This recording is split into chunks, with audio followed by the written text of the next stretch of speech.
Bitcoin, c'est un jeu pour 3 ou 4 joueurs à partir de 10 ans pour des parties d'environ 30 à 40 minutes.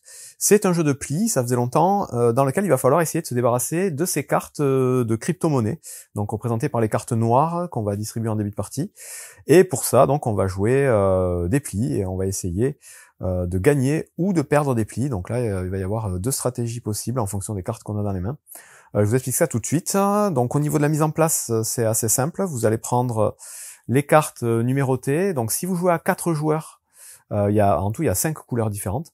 Si vous jouez à 4 joueurs, vous garderez toutes les cartes du jeu, donc numérotées de 0 à 10 dans chacune de ces 5 couleurs. Si vous jouez par contre à 3 joueurs, il faudra enlever toutes les cartes 8, 9 et 10. Donc vous jouerez avec les cartes numérotées de 0 à 7. Une fois que vous avez fait ça, vous mélangez toutes les cartes et vous distribuez 13 cartes à chaque joueur. Si vous jouez à 4 joueurs, il vous restera normalement 3 cartes, comme la mise en place ici. Si vous jouez à 3 joueurs, il vous restera seulement une carte. Parmi les cartes qui va vous rester, vous allez retourner la première carte, donc la seule carte si vous jouez à 3 ou la première carte des 3 si vous jouez à 4. Et cette carte-là va déterminer la couleur de l'atout pour la manche en cours. Bitcoin, c'est un jeu qui va se jouer en plusieurs manches. Et donc, une fois que vous avez distribué les 13 cartes à chaque joueur et retourné l'atout, chaque joueur va aussi commencer avec des cartes numérotées, donc 1, 2, 3, 5 et 7, cartes noires qu'on mettra face visible devant nous.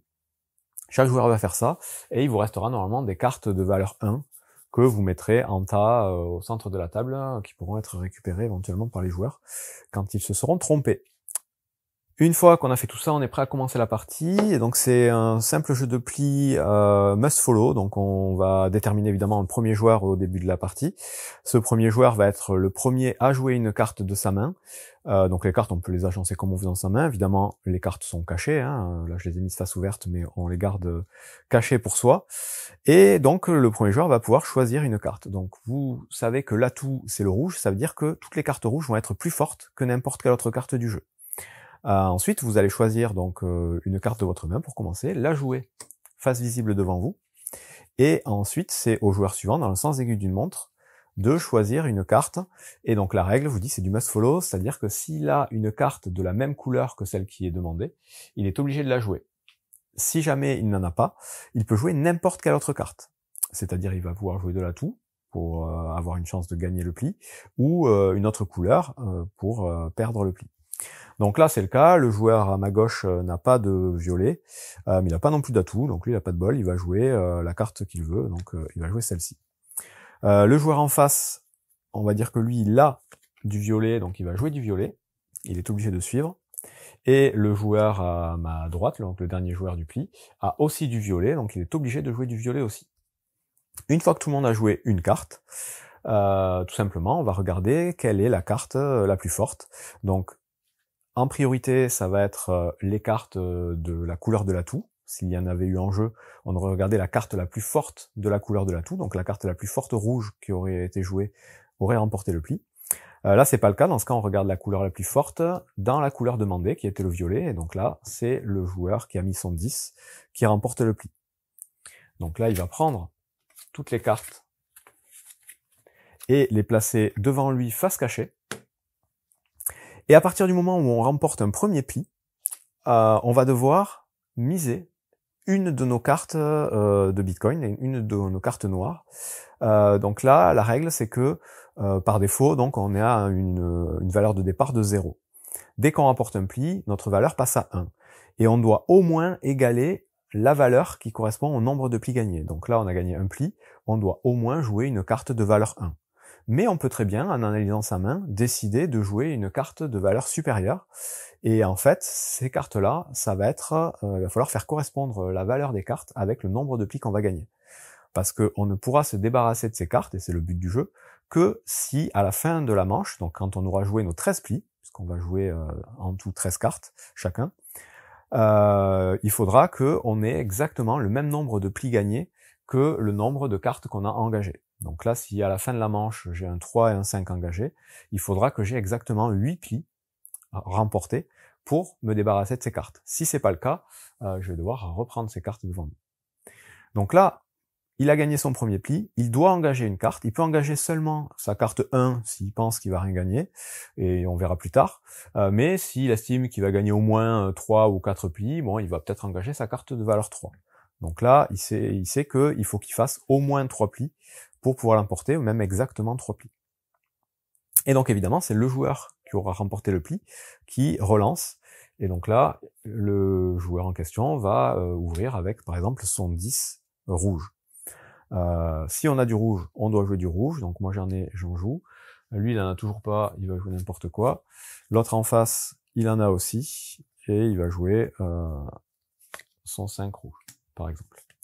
Donc là, pareil, c'est la carte la plus forte dans la valeur de l'atout qui l'emporte, c'est le joueur qui a ouvert avec son 10. Il prend ses cartes, et il les place en tas. Comme il a 2 plis de gagné et qu'il a déjà engagé une valeur de 3, il a rien à faire au niveau de ses cartes. Il n'y a que au moment où il va dépasser la valeur engagée. Donc là, par exemple, on va dire qu'il va gagner un 3e pli et un 4e pli. À partir du moment où il gagne le 4e pli, son nombre de plis est supérieur à la valeur des cartes engagées. Dans ce cas-là, il doit au moins égaler la valeur de ses plis gagnés.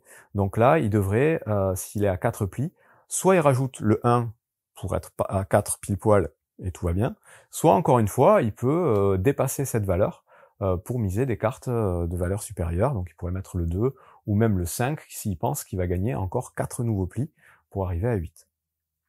Donc là, admettons, il va miser juste son 1 en plus, et on va continuer comme ça. Donc il y a 2 subtilités, même 3 dans le jeu. La première subtilité va concerner les cartes 10 et 0. Si jamais dans un pli, admettons, c'est à lui de jouer, hop, il avait gagné un pli, il va jouer son 10 bleu. Donc le 10 c'est la carte la plus forte normalement. Sauf que, donc admettons le joueur d'en face, il a pas de bleu, il va jouer, on s'en fout, il va jouer du vert, il joue pas à l'atout, donc il va perdre. Par contre, ce joueur-là, il a le 0 bleu. S'il joue le 0 bleu, et moi j'ai du bleu aussi, donc je dois jouer du bleu.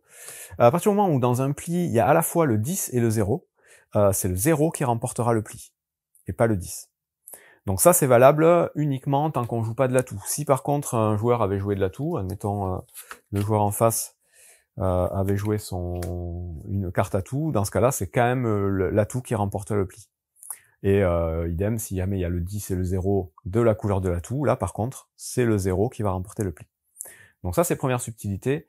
Les 2 extrêmes, le 0 et le 10, ben on inverse le vainqueur. C'est le joueur qui aura joué le 0 qui va remporter le pli et pas le joueur qui va jouer le 10 pour une même couleur. Deuxième subtilité, c'est les cartes de valeur.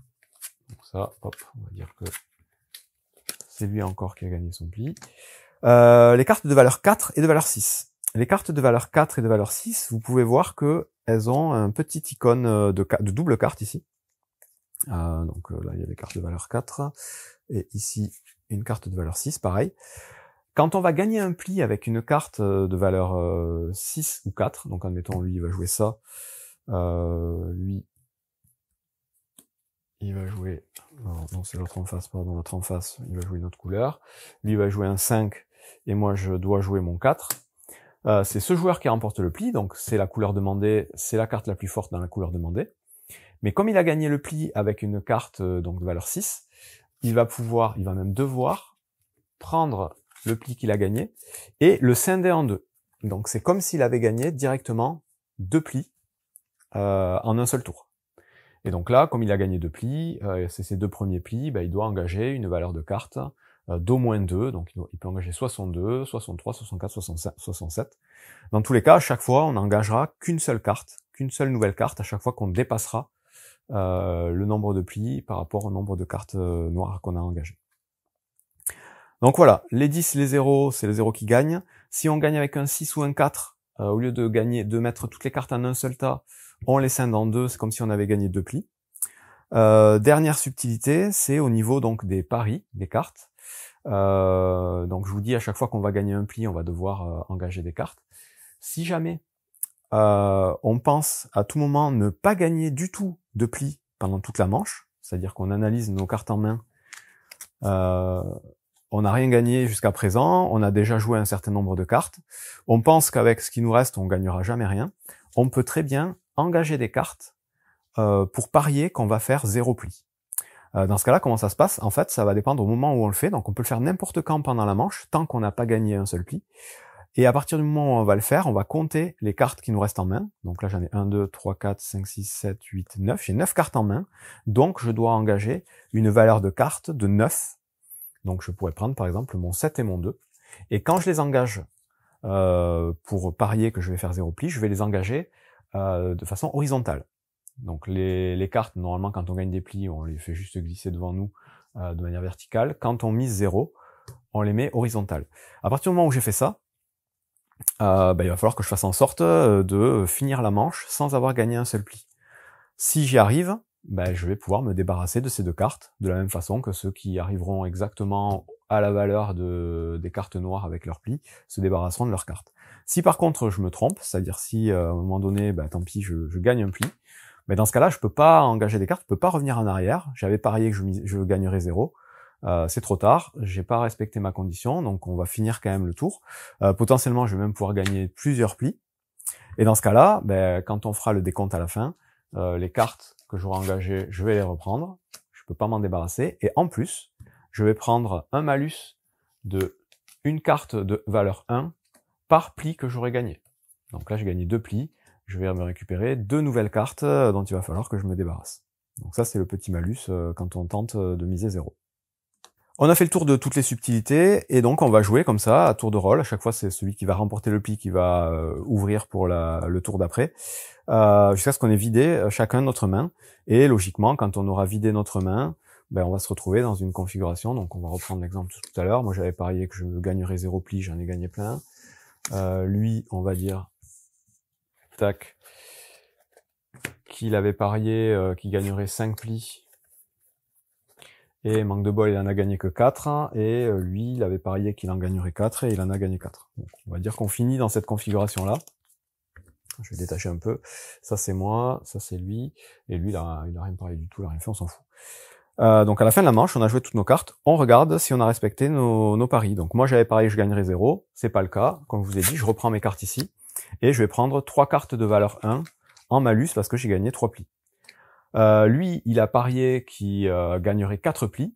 Il a gagné effectivement 4 plis. Dans ce cas-là, il se débarrasse de ces 2 cartes. Lui, par contre, il a parié qu'il en gagnerait 5. Il en a gagné que 4. Là, il va juste récupérer son 5. Et il n'a pas de contrepartie, il n'a pas de malus particulier. Il a juste pas réussi son pari, et donc il est assez loin de la victoire. Et c'est à peu près tout. Une fois qu'on a fait ça, on reprend toutes les cartes, en comptant celles qui avaient été mises de côté. Donc les cartes mises de côté à 4 joueurs, on ne doit pas les regarder, elles seront visibles qu'à la fin, donc ça crée un petit peu d'aléatoire pour ceux qui comptent les cartes. On sait qu'il y a 2 cartes qu'on ne verra pas de toute la manche. À 3 joueurs, par contre, toutes les cartes sont visibles. Donc on reprend toutes les cartes, on remélange, et le premier joueur va être le joueur suivant dans le sens aiguille d'une montre, et on refait une manche, et la partie va s'arrêter soit une fois qu'on aura joué autant de manches que de joueurs. Donc à 3 joueurs, on fait 3 manches, à 4 joueurs, on fait 4 manches. Soit dès qu'un joueur a réussi à se débarrasser de toutes ses cartes. Dans ce cas-là, il a gagné automatiquement. Si jamais c'est la première condition qui met fin à la partie, c'est-à-dire qu'on joue tous 4 manches et il reste des cartes devant nous, tout simplement, on va regarder celui à qui il reste le moins de points sur les cartes qu'on a devant soi.